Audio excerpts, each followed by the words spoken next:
aimés, nous vous remercions d'être branchés sur Malaika TV, l'émission Religion et Société. Donc, comme nous l'avions promis la semaine passée, nous nous retrouvons donc aujourd'hui pour parler des allocations familiales qui divisent des foyers. Nous parlerons spécialement de ces allocations qu'on donne aux enfants. Force est de constater que dans beaucoup de couples, il y a eu des problèmes qui ont surgi, il y a eu des difficultés à cause de ces allocations qu'on donne aux enfants. Vous savez déjà que dans les sociétés modernisées, industrialisées, on accorde plus d'importance à la femme. Ça, vous le savez. Déjà, quand vous y allez pour des allocations familiales réservées aux enfants, la loi déjà au Canada vous dit que ces allocations devraient être versées au compte de la maman. Donc, à moins que le couple s'entende pour que cela soit versé au compte du papa. Généralement, c'est au compte de la maman qu'on verse l'argent. Donc, et aujourd'hui, nous avons constaté que ces allocations sont devenues source de beaucoup de conflits. C'est devenu source de beaucoup de difficultés dans des foyers, dans la mesure où la gestion de ces allocations commence à poser problème. Donc, on verse l'argent, nous avons des couples où on verse l'argent des enfants aux parents, le papa récupère l'argent, il va faire l'ambiance. Il récupère l'argent, il va boire, il récupère l'argent, il s'achète des habits. C'est ce qui est encore très étonnant, de fois énervant de le dire. Le parent prend l'argent des enfants, ils s'achètent des billets, ils vont dans leur pays, d'autres vont passer des vacances. Parce que vous savez que ce sont des allocations qu'on a données aux enfants, parce que le gouvernement de ces pays où nous nous trouvons voudrait que cet argent soit investi dans des comptes épargne-études pour permettre aux enfants, lorsqu'ils vont grandir, de pouvoir affronter la vie universitaire. Inconscient, beaucoup de parents, très inconscients, voyez-vous, ils croient que c'est du gâteau qu'on leur donne, ainsi ils dilapident tout l'argent qu'on a donné pour les enfants. Je vous donne à titre informationnel, parce que nous le disons pour la communauté africaine et caribéenne. Il faut que vous le sachiez, quand on donne des allocations familiales pour les enfants, et que vous ouvrez un compte qu'on appelle compte épargne études pour l'enfant, et que vous y versez, du moins pour le gouvernement québécois, si vous épargnez 2 000 $ par année, le gouvernement québécois vous donne un pourcentage d'argent qui vous ajoute à ces comptes-là. Vous comprenez? Mais aujourd'hui, vous faites perdre à vos enfants beaucoup des avantages, de telle sorte que, pour nous, il est inconcevable qu'un enfant qui est né au Canada, grandi au Canada, qu'il puisse s'endetter pour aller aux études universitaires. C'est vraiment inconcevable. Au moins, les immigrants qui sont venus, qui n'ont pas d'argent, ils peuvent s'endetter. Mais un enfant qui est né ici, grandi ici, à qui on donne l'argent chaque mois par le gouvernement, je crois que le parent devrait ne fût-ce qu'épargner pour cet enfant-là ou ces enfants-là, pour que ces enfants-là affrontent la vie universitaire sans dette. C'est important. Mais malheureusement, c'est comme je disais, la plupart des papas, je commence d'abord par les papas, la plupart des papas récupèrent cet argent-là et c'est de la fête. D'autres se marient, ils vont en Afrique, ils prennent de deuxième femme, de troisième femme. Et ça crée un véritable conflit au niveau de foyer. Un élément important qu'il faudrait signifier.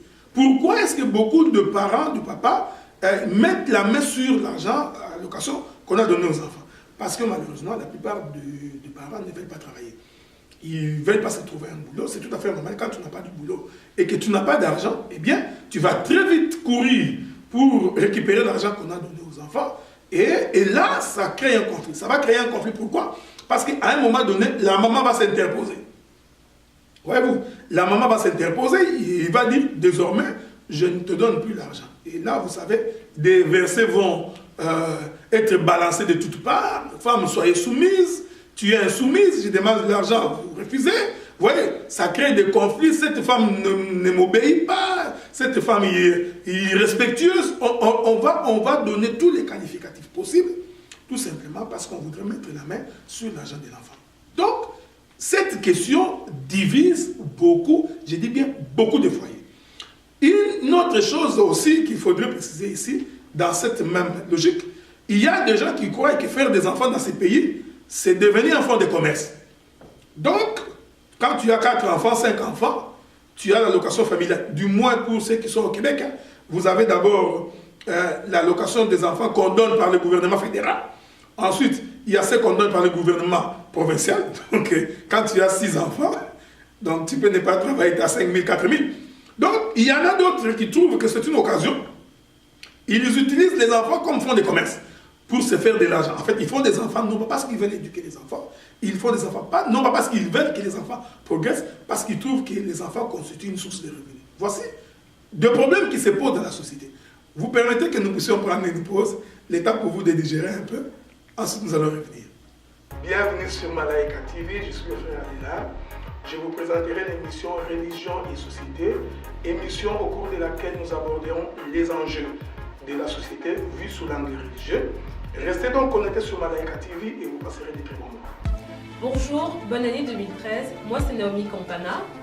Moi c'est Armel Amidjogui. Nous allons vous présenter l'émission Observation.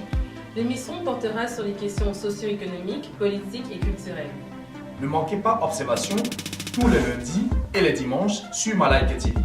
Avec Naomi et Armel. C'était un rêve qui est devenu réalité. Aujourd'hui, nous avons un réseau avec des émissions, des nouvelles, des images destinées à la diaspora afro-caribéenne. C'est Malaika TV. Soutenons Malaika TV pour rendre notre communauté meilleure. Voilà, nous voici de nouveau sur le plateau de l'émission Religion et Société. Donc, Malaika TV, c'est comme je vous avais dit que ce trimestre ici, nous aborderons plus les aspects sociaux. Parce que nous croyons que la communauté également doit apprendre à vivre et à vivre pieusement. C'est vraiment important. Donc je disais, ces allocations familiales qu'on donne aux enfants constituent aujourd'hui une source de conflit. Et j'ai évoqué là quelques éléments de pourquoi c'est devenu une source de conflit. Et force est de constater, ça je l'ai dit sincèrement, force est de constater que dans la majorité des cas, ce sont les papas qui posent problème. Dans la majorité des cas. Ce sont les papas. Pourquoi? Parce que les papas veulent récupérer l'argent et dilapider l'argent dans du n'importe quoi. Et à ce moment-là, quand la maman s'interpose, ça pose un problème et ça crée un conflit. Bon, rentrons un peu du côté des mamans avant de pouvoir atterrir pour faire une petite conclusion. Nous avons également des femmes qui également prennent l'argent des enfants. Vous savez, généralement, selon les Écritures, la Bible fait en sorte que les désirs de la femme soient portés vers le mari. Et nous pensons certainement que la femme prend plus du plaisir de recevoir les cadeaux de la part de son mari. Je crois que ça, c'est une chose naturelle. Donc, même quand elle travaille, elle voudrait quand même avoir un peu quelques cadeaux de la part de son mari. Mais nous sommes dans un contexte où aujourd'hui, vous savez, je peux travailler, toucher 2 500 $ par mois. Ma femme travaille, elle touche 4 000 $ par mois. Donc, mathématiquement, elle peut ne pas avoir besoin de moi pour s'acheter certaines choses.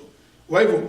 Et nous avons constaté aujourd'hui que ces allocations familiales conversent dans les comptes des mamans, rendent aussi certaines mères très têtues.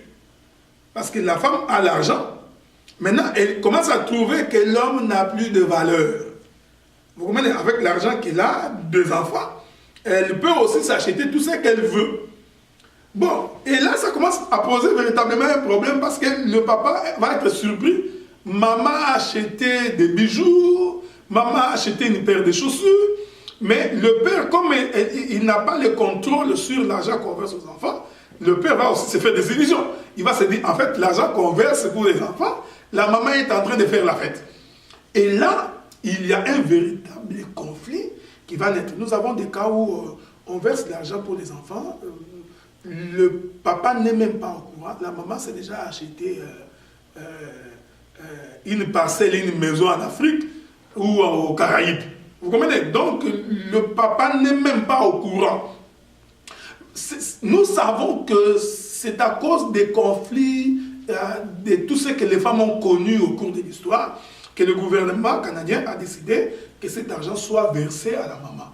Mais nous croyons qu'un bon couple, des bons parents, mère et père, devraient en fait se concerter pour la gestion de ces choses. Ici, là, je voudrais donner quelques pistes de solutions pour cette question-là. Je crois qu'il faudrait que le papa et la maman se mettent ensemble, essaient de voir combien on verse pour les enfants, si vous en avez plusieurs, ouvrir un compte qu'on appelle compte épargne études, que c'est un compte que vous ne touchez pas. Dès que le gouvernement verse l'argent, le compte est directement viré au compte de l'enfant. Déposer directement, jusqu'à ce que l'enfant va atteindre l'âge de la majorité. Ainsi, l'enfant a suffisamment de moyens qui lui permet d'affronter la vie, de faire les études universitaires et supérieures, sans s'endetter au niveau du gouvernement.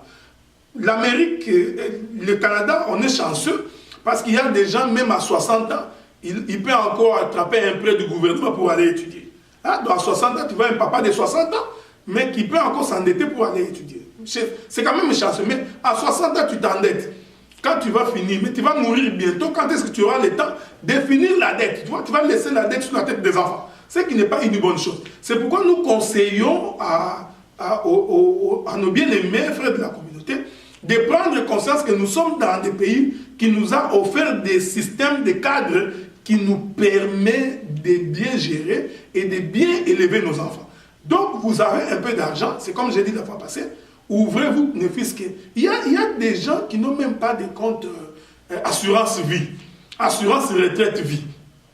Donc aujourd'hui, tu vas mourir, on commence à cotiser pour renvoyer ton cadavre dans ton pays d'origine. Pourquoi? Parce que vous n'avez pas pu avoir une assurance vie. Mais si vous aviez... C'est important que les gens comprennent cela. Parce que vous savez, quand on est jeune, on fait de l'argent, on se réjouit. Mais on ne s'imagine pas quand on va devenir vieux. Hein? Parce que je crois que dans l'émission prochaine, on en parlera, le temps de notre vieillesse.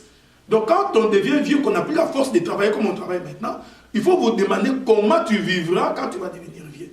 Comment tu vas subvenir à tes besoins quand tu vieilliras. Tout ça, ça se planifie quand on est jeune. C'est pourquoi nous conseillons aux parents. Les allocations familiales qu'on donne aux enfants, nous vous prions d'en faire bon usage. Ouvrez les comptes pour vos enfants. Si vous ne pouvez pas verser les 100%, versez ne fût-ce que 70% pour assurer l'avenir de vos propres enfants. Ainsi, vous allez éviter des conflits inutiles entre vous. Que l'homme travaille, que la femme travaille pour subvenir aux besoins de la famille. Voilà, vous qui nous avez suivis sur Malaika TV, nous sommes arrivés à la fin de cette émission. Nous attendons que vous nous posiez des questions ou si vous avez des remarques, proposez-nous sur le site de Malaika TV. Nous pourrons y revenir au cours de nos émissions prochaines. Que le Seigneur vous bénisse.